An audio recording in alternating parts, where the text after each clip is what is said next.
সব কিছুমান পৰিস্থিতিত লৈ পেলাই ক'বলগীয়া একো নাথাকে, কাৰণ সেই পৰিস্থিতিটো না আপুনি আছিলোঁ নে মই আছিলোঁ নে তাৰ আগমুহূৰ্তটো জানো তাৰ পিছ মুহূৰ্ত জানো।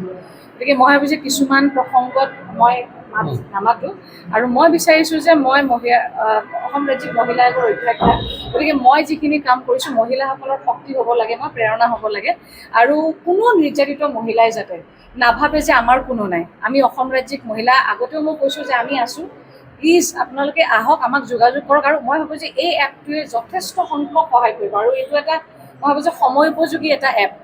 এই সময়ত যথেষ্ট দৰকাৰ আছিল, কাৰণ আমি জিলাসমূহত এতিয়ালৈকে যিধৰণে তাত এটা মহিলা কোষটো আমি যিধৰণে কৰিব লাগে সেইধৰণে কৰিব পৰা নাই, বিশেষভাৱে নিৰ্বাচন বা অন্যান্য কাৰণতো, এতিয়া বানপানীৰো পৰিৱেশ। গতিকে এই এপটোৰ জৰিয়তে অন্ততঃ তেওঁলোকে সাহস পাব আৰু নিজৰ মনৰ কথাখিনি তেওঁলোকে আমাক ডিৰেক্টলি জনাব পাৰিব। যিটো বিষয় আধাৰৰ ভৰি ধোৱা বিষয়টো, এইটো কথা কৈ পেলাই কিন্তু প্ৰধানকৈ চৰ্চা হৈছে কেইবাজনো যদি বিজ্ঞ অসমীয়া সচেতন নহ'লে এই কথাটো কিন্তু ক'ত প্ৰকাশ সকলোৱে আচলতে কিন্তু অসমৰ যদি মহিলা আয়োগে এই ক্ষেত্ৰত নাই, ঠিকে আছে। চাওক, আজি এটা শুভ দিন, মই এটা বৰ বিশেষ, আৰু মই সঁচাকৈ কৈছোঁ, মই মহিলাসকলৰ কাৰণে মই কাম কৰিব বিচাৰোঁ। ইয়াত নাথাকিলেও মই বেলেগ ঠাইত হ'লেও কাম কৰিম। মই বিচাৰিছোঁ যে আজি এইটোকে প্ৰচাৰ হওক, কাৰণ আপোনালোকেতো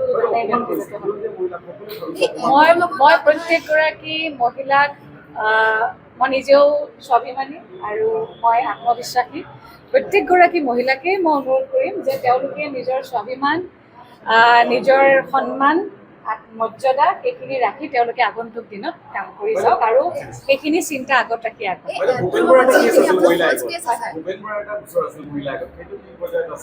নাই, সেইটো তেওঁলোকে আমাক ৰিজন দিছে। আমাৰ এতিয়ালৈকে ডেট কৰা নাই, ডেট কৰিলে আমি কৈ দিম, এতিয়ালৈকে ডেট কৰা নাই, কিন্তু আছে। হয়, নাই চলা নাই, আমাৰ বহুত কেছ থাকে, সেই কেছবিলাক এতিয়ালৈকে শেষ হোৱা নাই। তেওঁৰ এতিয়ালৈকে আমি পঠিয়াইছোঁ, তেওঁলোকে আমাক ৰিপ্লাই দিছে, তেওঁৰ ইলেকশ্যনৰ কাৰণে তেওঁ আহিব পৰা নাছিলে, আৰু আমাৰ যেতিয়া ডেট কৰিব ইয়াতে জানচুনবাৰীত, তেতিয়া আমি খবৰ দিম। এই এপটোৰ লগত জড়িত যিখিনি ফল্ছ কেছ আছে সেইখিনি ফিল্টাৰত কেনেকৈ কৰিব, ধৰক কিছুমান ভুৱা অভিযোগত থাকে। সেইকাৰণে আমাৰ এটা, আপোনালোকক সেইটোও জনাই দিওঁ যে আমাৰ এটা খুব সুন্দৰ এটা ব্যৱস্থা আছে, আমাৰ এটা খুব লিগেল টীম এটা আছে ছিনিয়ৰসকলক লৈ পেলাই। তেওঁলোকে এই গোটেই যিমান কেছ থাকিব তেওঁলোকে তাত সৰজমিন কৰিব, তাৰপিছতে তেওঁলোকে আগবাঢ়িব। আৰক্ষী আৰু মহিলা আয়োগৰ মাজত কোঅৰ্ডিনেশ্যনটো এই এপটোৰ জৰিয়তে কেনেকৈ বনাব?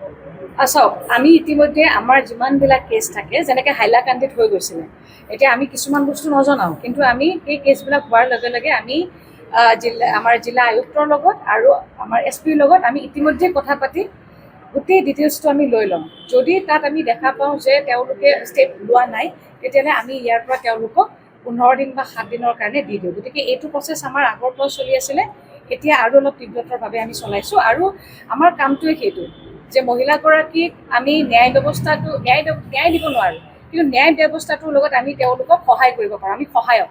গতিকে পুলিচ প্ৰশাসন যদি কিবা কাৰণত যদি সেই মহিলাগৰাকীয়ে ক'ৰবাত তেওঁ অনুভৱ কৰিছে যে মই ইয়াতে সেইখিনি গুৰুত্ব পোৱা নাই, আমাৰ দায়িত্ব সেইটো যে মহিলাগৰাকীয়ে যদি পুলিচ প্ৰশাসনৰ পৰা সেইখিনি পাইছে। আৰু এটা মই আপোনালোক সকলোকে কৈ দিওঁ যে ICC-খনৰো আমি কাম কৰি আছোঁ, ইণ্টাৰনেল কমিটিখন। ক'ৰবাত যদি আপোনালোকে পায় আমাক জনাব, যদি সেই কমিটিখন যিকোনো অনুষ্ঠানত যদি নাই, তেতিয়াহ'লে আপোনালোকে আমাক সবিশেষ জনাব।